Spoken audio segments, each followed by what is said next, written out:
Bombay high court के retired justice बीजी कोलसे पाटिल ने CA और एनआरसी पर भड़काने वाले बोल बोले हैं। उन्होंने सीए और एनआरसी के खिलाफ जमाते इस्लामी हिंद के एक कार्यक्रम में भड़काऊ भाषण का इस्तेमाल किया। मैं सब भाइयों को कहता हूं कि अभी कानून तो ठीक है, हम गली गली ले जा रहे हैं, आप लोग को इनिशिएटिव लेना है। अरे आप भी संख्या में कुछ कम नहीं है, 20-25 करोड़ की आबादी है। यदि रास्ते पर आते तो दुनिया हिल जाएंगी। आप आते नहीं, आप डरते थे। मेरे आरएसएस मुक्त भारत के सभा में ये मुस्लिम नहीं आए, हमको आदिवासी बाकी के लोग लाना पड़े। क्या बोले? डरते थे, बोले पुलिस गली के बाहर निकलने नहीं देता। जब तक तुम पुलिस को डरेंगे, मोदी को डरेंगे, शाह को डरेंगे, सड़कें मरेंगे। कुछ नहीं भाई, चॉइस आपका है, सड़कें मरना है कि लड़के मरना है। भारत में कोरोना वायरस उस तरीके से तेजी से नहीं फैल रहा जिस तरह उसने दुनिया के कई देशों को अपनी चपेट में ले लिया। इसकी वजह है कि मोदी सरकार ने वक्त रहते कई अहम कदम उठाए। इसके लिए पीएम ने खुद कोरोना वायरस से लड़ाई की कमान संभाली। पीएम मोदी ने कोरोना वायरस पर निगरानी के लिए मंत्री समूह बनाया। सार्क देशों से कोरोना वायरस के खिलाफ पीएम ने सहयोग की अपील की। पीएम मोदी कोरोना वायरस के खिलाफ सहयोग की अपील करने वाले दुनिया के पहले नेता बने। यही नहीं, बैठक कर पीएम मोदी के कोरोना वायरस पर मंत्रियों को अहम निर्देश भी दिए गए और साथ ही पीएम ने होली नहीं मनाकर भीड़ से बचने का संदेश भी दिया। भीड़भाड़ से बचने के पीएम मोदी के संदेश को WHO ने भी सराहा। जो भारतीय विदेशों में फंसे हैं उनको सुरक्षित लाने की मुहिम शुरू की गई।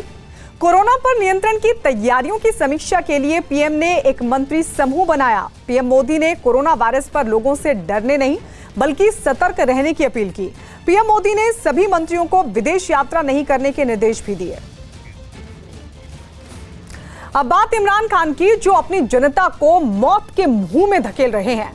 पाकिस्तान में रोज कोरोना वायरस के नए मामले सामने आ रहे हैं, लेकिन इमरान खान वायरस से सबसे ज्यादा प्रभावित इलाके गिलगित बाल्टिस्तान से मुंह मोड़े हुए हैं। इमरान खान ने यहां के लोगों को मरने के लिए छोड़ दिया है। पाकिस्तान अधिकृत कश्मीर और खैबर पख्तूनवा से सटा हुआ गिलगित बाल्टिस्तान रणनीतिक लिहाज से इतना अहम कि पाकिस्तान 4 नवंबर 1947 से ही यहाँ काबिज है। हालांकि गिलगित बाल्टिस्तान पाकिस्तान अधिकृत कश्मीर से बिल्कुल अलग इलाका है, भूगोल में भी, प्रशासनिक तौर पर भी, लेकिन उसकी हालत पीओके जैसी ही खराब है, या कहें कि उससे भी बदतर।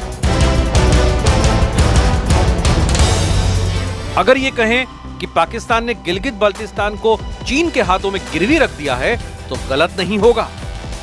चीन ने धीरे धीरे इस इलाके पर अपना कब्जा करना शुरू कर दिया है, तो चीन और पाकिस्तान मिलकर इस इलाके की जनसंख्या में बड़ा बदलाव करने की फिराक में है। पाकिस्तान अपनी पंजाबी कौम और चीन अपने नागरिकों को बसाकर यहाँ के लोगों को अल्पसंख्यक बनाने की साजिश रच रहा है, जिसके खिलाफ लगभग हर रोज गिलगित बाल्टिस्तान की सड़कों पर विरोध प्रदर्शन होता है। पिछले 73 साल से मुस्लिम नाम नहात मुस्लिम उम्मा के नाम पर हमारे मजहबी जज्बात का इस्तेसाल होता रहा। किसी किस्म का कश्मीर हुकूमत और गिलगित बाल्टिस्तान की हुकूमत से किसी किस्म का माहिदा करने की जहमत हुकूमत पाकिस्तान ने दोबारा नहीं की, और न ही उन कंपनियों ने जो यहाँ पे काम कर रही हैं, जो इन मंसूबों से अरबों डॉलर कमाएंगी। गिलगित बाल्टिस्तान के लोग अपने हक की आवाज बुलंद कर रहे हैं, लेकिन पाकिस्तान उनके साथ अब जो कर रहा है, यकीन मानिए उसके बारे में जानकर आपके होश उड़ जाएंगे। जिस वक्त पूरी दुनिया कोरोना वायरस नाम की मुसीबत से त्राही त्राही कर रही है, ठीक उसी वक्त पाकिस्तान ने गिलगित बाल्टिस्तान के लोगों को इस खतरनाक वायरस से मरने के लिए छोड़ दिया है। जी हां, सही सुना आपने, इमरान खान ने गिलगित बाल्टिस्तान में पांव पसारते कोरोना के कहर से आंखें मूंद ली हैं, सिर्फ इसलिए क्योंकि वो इस इलाके पर अपना दावा तो करते हैं, लेकिन यहाँ के लोगों को अपना नहीं मानते। न्यूज़ 18 इंडिया को गिलगित बाल्टिस्तान में मौजूद अपने सूत्रों से मिली जानकारी के मुताबिक गिलगित बाल्टिस्तान के उत्तरी हिस्से में कोरोना वायरस की वजह से हालात बेहद खराब हैं।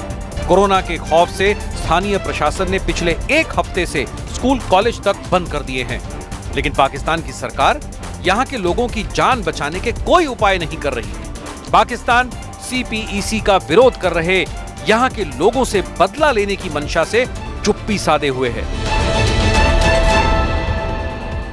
अगर ये कोई ट्रूथ है कि मोस्टली चाइनीज़ वर्कर्स जो सीपेक के लिए फर्दर नॉर्थ से, चाइना से, उइगुर से या कहीं से आ रहे हैं, उनके थ्रू आ रहा है, तो ये बात किसी न किसी तरह बाहर आई जाएगी और इसको दबाने की कोई कोशिश करके फायदा नहीं होगा। चीन का सबसे महत्वपूर्ण प्रोजेक्ट CPEC पाकिस्तान में चल रहा है और ये प्रोजेक्ट शिनजियांग से शुरू होकर गिलगित बल्तिस्तान से होता हुआ ग्वादर तक जाता है।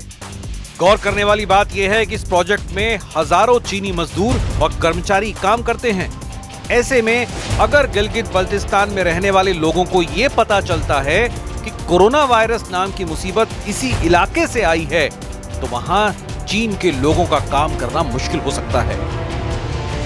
बहुत मुमकिन है कि अब तक अपनी हक की आवाज बुलंद कर रहे गिलगित बल्तिस्तान के लोग कोरोना वायरस की वजह से सड़कों पर उतर आएं और पाकिस्तान सरकार की नींद हराम कर दें। तो शायद यही वजह है कि इमरान सरकार गिलगित बल्तिस्तान में कोरोना अटैक की बात को छिपा रही है, इससे जुड़ी खबरों को दबा रही है। सीपेक के साथ जो डिसअफेक्शन है कि भाई ये प्रोजेक्ट यहाँ पे नहीं चलनी है, तो अगर ऐसी कोई बात हुई तो ऑब्वियसली उसका जो असर है उस पॉपुलेशन में नेगेटिव ही पड़ेगा। वो कहेंगे कि इनके लिए आया हुआ है, इन्हीं के प्रोजेक्ट्स हैं, इनके लिए हमारे फैमिलीज़ में ये बीमारी आई है, इनके लिए हमारे जो रिश्तेदार ये मारे गए हैं, तो सारा दोष जरूर चाइना के ऊपर ही डालेंगे।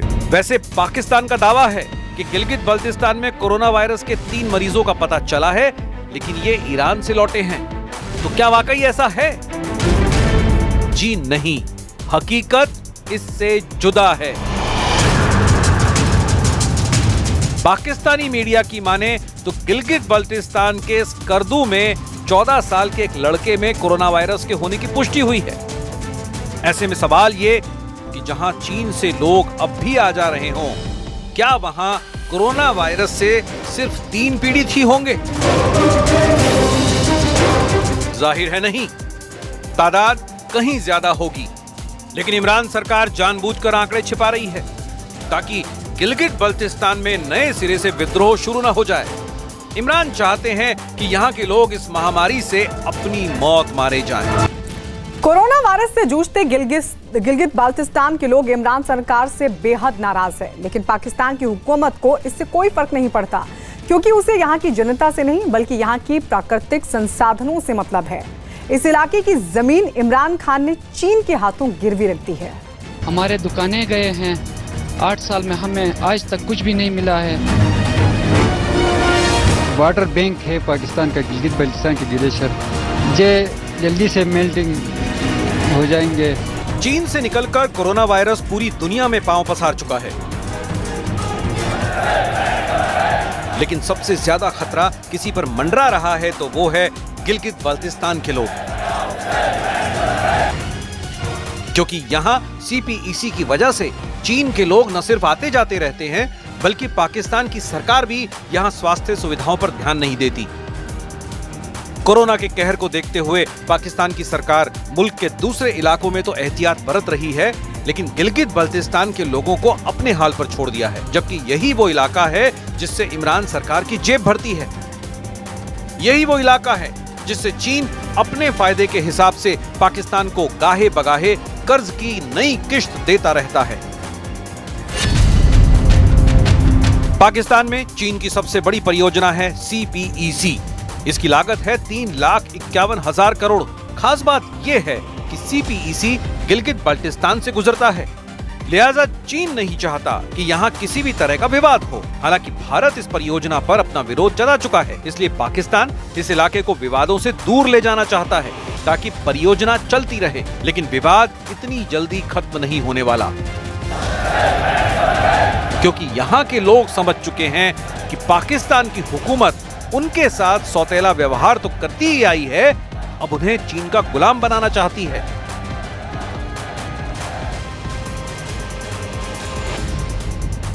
8-10 साल हो गए सर, यहाँ कोई कंपनसेशन हमें नहीं मिल रहा है।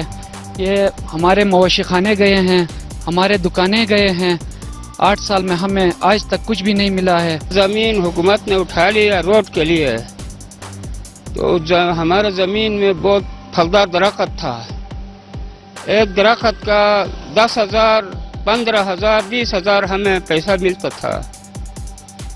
10-15 दरख्त हमें फलदार। गिलगित बाल्टिस्तान में पाकिस्तान की तरफ से CPEC को लेकर वहां के बाशिंदों को लंबे समय से प्रताड़ित किया जाता रहा है। ये बात भी किसी से छिपी नहीं है और न ये बात कि पाकिस्तान सिर्फ अपने पंजाब प्रांत को ही तवज्जो देता है, बाकी प्रांतों के साथ उसका बर्ताव बेहद खराब है। खासतौर पर गिलगित बाल्टिस्तान की बात करें तो पाकिस्तान ने इस इलाके को जैसे त्याग ही दिया है।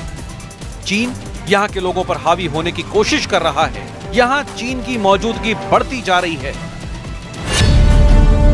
आपको बता दें कि काराकोरम हाईवे चीन ने ही बनाया, जो गिलगित बाल्टिस्तान से होकर गुजरता है। चीन की कई कंपनियां इस इलाके में खतरनाक तरीके से माइनिंग का काम कर रही हैं। यही नहीं, चीन ने इस इलाके के बहुत से लोगों को हिरासत में भी ले रखा है, जहां उन पर अत्याचार होता है। जबकि चीन ने तो अब इस इलाके में अपने सैनिक भी तैनात कर दिए हैं। उनको वही जो है कॉरिडोर मिल रहा है, पीसफुली मिल रहा है। अगर वो इससे आगे उसको स्टेप अप करे, कंप्लीट एरिया असर्व कर ले, in that case Indian reaction क्या होगा, चाइना एस्टिमेट जरूर करता है ऐसी चीज़ों का। पाकिस्तान ने गिलगित बाल्टिस्तान की 5,000 स्क्वायर किलोमीटर जमीन चीन को सौंप दी है। वो धीरे धीरे यहाँ के लोगों को चीन का गुलाम बनाने की तैयारी कर रहा है, जबकि भारत का रुख शीशे की तरह साफ है। भारत पूरे जम्मू कश्मीर को अपना अभिन्न अंग मानता है, जिसमें पाकिस्तान अधिकृत कश्मीर और गिलगित बाल्टिस्तान दोनों आते हैं। मैं सदन में जब जब जम्मू एंड कश्मीर राज्य बोला हूं, तब तब पाक ऑक्यूपाई कश्मीर और अक्साई चीन दोनों इसका हिस्सा है, ये बात को और हमारे संविधान ने जम्मू कश्मीर की जो सीमाएं तय करी है और जम्मू कश्मीर के संविधान ने जम्मू कश्मीर की जो सीमाएं तय की है, उसके अंदर पाक ऑक्यूपाई कश्मीर और अक्साई चीन दोनों समाहित। भारत जहां साफ कर चुका है कि POK अक्साई चीन और गिलगित बाल्टिस्तान जम्मू कश्मीर का हिस्सा है, वहीं कुछ दिनों पहले जिनेवा में संयुक्त राष्ट्र मानवाधिकार कॉन्फ्रेंस के दौरान गिलगित बाल्टिस्तान की आवाज उठाने वाले सेंगे सेरिंग ने पाकिस्तान के अत्याचारों की कहानी बताते हुए हिंदुस्तान से दरख्वास्त तक कर डाली कि वो गिलगित बाल्टिस्तान पर अपने संवैधानिक कब्जे को हासिल करे और यहाँ के लोगों को पाकिस्तान से मुक्ति दिलाए। What India has done in Ladakh by giving them autonomy right now, giving them their own union territory, is something that we could look towards and hope that one day Gilgit-Baltistan will also be able to have that kind of development and political model that India provides to Ladakh. So I think our relationship with India should be strengthened. जाहिर है अब गिलगित बाल्टिस्तान के लोग पाकिस्तान से आजाद होने के लिए are पार की लड़ाई लड़ने को तैयार हैं। वो भारत के साथ आना चाहते हैं, वो पाकिस्तान से आजादी चाहते हैं। तो शायद यही वजह है कि इमरान खान ने यहाँ के लोगों को खतरनाक कोरोना वायरस के हवाले करने की कसम खा ली है। यहाँ के लोगों को मौत के मुंह में डालकर तमाशा देखने का प्लान तैयार कर लिया है। गिलगित बाल्टिस्तान के साथ सौतेला व्यवहार करना पाकिस्तान की फितरत है, लेकिन फिलहाल पूरा पाकिस्तान कोरोना के कहर से जूझ रहा है। पाकिस्तान में अब तक कोरोना वायरस के 20 से ज्यादा मामले सामने आ चुके हैं। सिंध, कराची और बलूचिस्तान में हालात काबू से बाहर हो रहे हैं। सारा चाइना के लिए बहुत लोगों ने हमको बोला, जब इंटरव्यू देता है चाइना के लिए दुआ करो। चाइना के लिए क्या दुआ करे? वो जालिम लोग ना गद्दे का गोश्त छोड़ता है, ना कुत्ते का गोश्त छोड़ता है, ना सांप छोड़ता है। सारा बिल्लियों को जालिमों ने मारा है। इस लोगों के लिए क्या दुआ करे? सारा साधारणों को इलाल करता है, कबाब करके खाता है। इस लोगों के लिए रात दिन दुआ करो, ये दुआ कबूल नहीं होएगा। हम लोग बोलते हैं भाई तुम पैसा दे, इधर आटा चीनी सस्ता करो।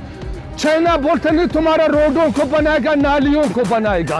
हम लोग को बेजार है रोडों से, भाई तुम पैसा दो, आटा, घी, चीनी, गैस, बिजली, पेट्रोल, डीजल सस्ता करो। अभी उस लोग के जानवरों का बदवा ने पकड़ा है, न कुत्ते छोड़ता है, न बिल्ली छोड़ता है। कहने को तो चीन पाकिस्तान का सदाबहार दोस्त है, लेकिन फिलहाल हालात ऐसे हैं कि पाकिस्तान की आवाम चीन को पानी पी पी कर कोस रही है। पाकिस्तान की आवाम चीन के लिए दुआ नहीं कर रही। बल्कि उसे बद्दुआएं दे रही है, क्योंकि चीन से शुरू हुआ कोरोना वायरस धीरे धीरे पाकिस्तान में भी पैर फैलाने लगा है। पाकिस्तान में कोरोना वायरस से पीड़ित मरीजों की तादाद 20 से ज्यादा हो चुकी है। उधर ईरान से लगी तफ्तानो सीमा पर कोरोना वायरस संदिग्धों के लिए बनाए गए विशेष शिविरों में पाकिस्तान के लोगों की संख्या 4000 तक पहुंच गई है।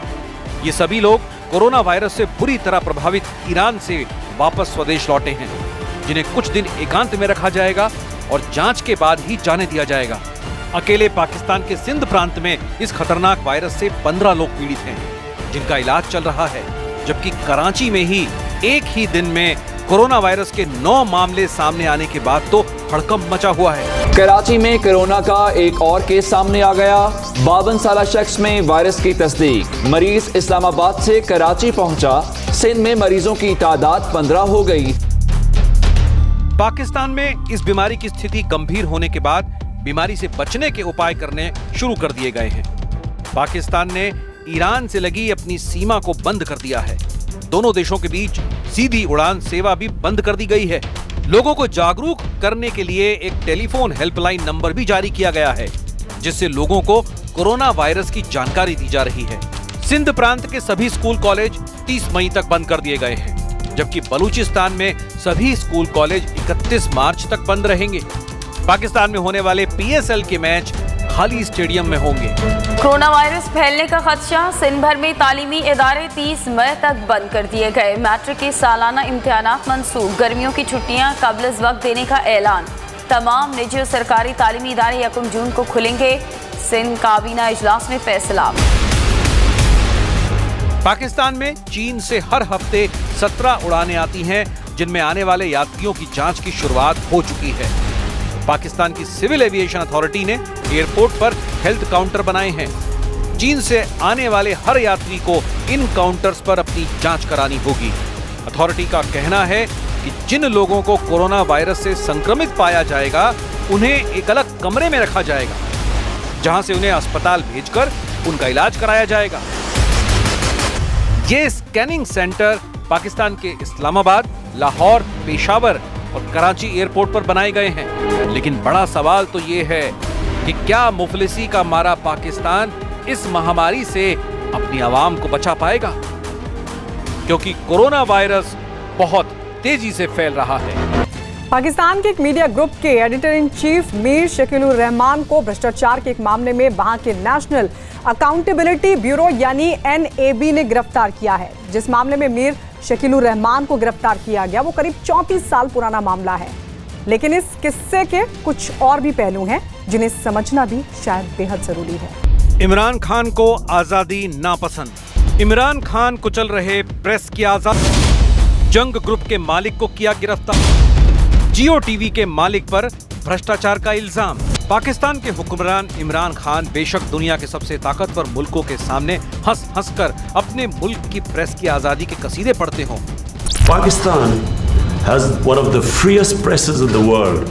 All you have to do is, since I've been the Prime Minister in the last 10 months, I mean the criticism I have received from my own press, unprecedented. So to say that there are curbs on Pakistan press is a joke. लेकिन ये बात असल में कितनी सच है, खुद इमरान खान से बेहतर तो शायद ही कोई जानता हो, क्योंकि इमरान खान पाकिस्तान के भीतर उस आज़ादी को नापसंद करते हैं जो उनके खिलाफ आवाज उठाए। इमरान खान को वो आज़ादी फूटी आंख नहीं सुहाती जो उनके सियासी विरोधियों के हक की आवाज उठाए, और इमरान खान को वो कलम कतई गवारा नहीं है जो उनके मुहाजिर और उनके हमसायों, खासतौर पर कट्टरपंथियों के खिलाफ आग उगले। 34 ईयर्स हो गए हैं इस वाक़े को। एक एक कागज़ अल्हम्दुलिल्लाह मिल गया। बिल्कुल सारी दुनिया को। और मैंने देखें, हमारा फ़र्ज़ है, हम सिटीज़न हैं कि हम जवाब दें, मुतमईन करने की कोशिश करें। उनका भी हक है वो सवाल करें।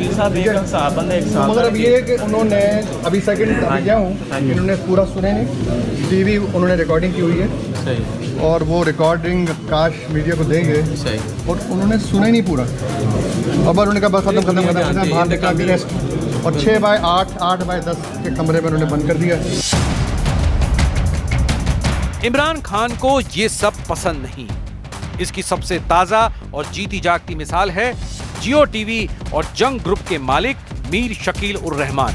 जी हां, पाकिस्तान के भीतर सबसे बड़ा मीडिया ग्रुप चलाने वाले editor in chief Mir Shakeel उर रहमान को पाकिस्तान की NAB यानी नेशनल अकाउंटेबिलिटी ब्यूरो ने एक 34 साल पुराने प्राइवेट प्रॉपर्टी के मामले में भ्रष्टाचार का इल्जाम लगाकर गिरफ्तार कर लिया।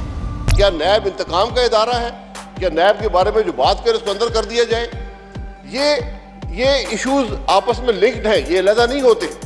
ये एक सोच है कि या हम सियासी इंतकाम लेते रहेंगे, लोगों को दबाते रहेंगे, मीडिया की आवाज को दबाएंगे, या हमने कोरोना वायरस को हल करना है। ब्यूरो के प्रवक्ता नाजिश अली के मुताबिक कहा गया है कि जंग समूह के प्रधान संपादक मीर शकील उर रहमान को गुरुवार को लाहौर में NAB ने 54 कनाल जमीन की खरीद के मामले में गिरफ्तार किया।